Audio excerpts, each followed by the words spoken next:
This new tax proposal is not just about reaching a new tax base, it's about overburdening current taxpayers. No new taxes. That was a message from the overwhelming majority of taxpayers tonight in Corning Painted Post. Good evening, everyone. I'm Laura Queso. And I'm JB Buno. Thanks for always joining us here on the late edition in high definition.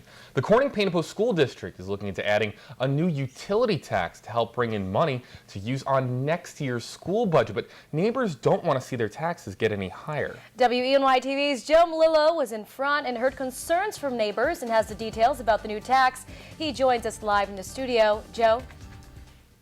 Laura, it's up to the board to decide if they should implement the tax anywhere from 0.5% up to 3%. After hearing neighbors at tonight's meeting, they may want to reconsider adding any new taxes.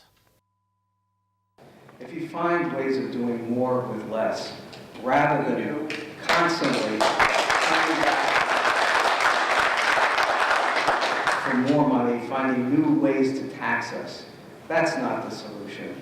And I think you know it's not going to change things from year to year. Speaker after speaker, the message became louder.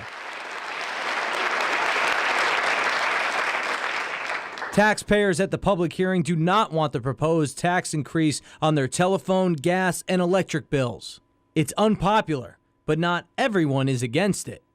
I think if it goes for the school and not for the politicians, it's a good idea. Anything that'll help the school and help the children stay in school is a positive thing. The tax could generate up to $1.3 million in revenue for the district, and they could use the extra dough. Corning Painted Post lost more than $6 million a year in state aid since 2008. What's happened in the state is, the state with the tax cap and the reduction in state aid, revenues are in question. And I think, our board has begun work on next year's budget early, and part of good budgeting is taking a look at revenues. The board can make the utility tax anywhere from 0.5% to 3%. So if they were to raise it 3%, if your gas bill is $100, you would pay $3 extra per month, amounting to $36 more a year.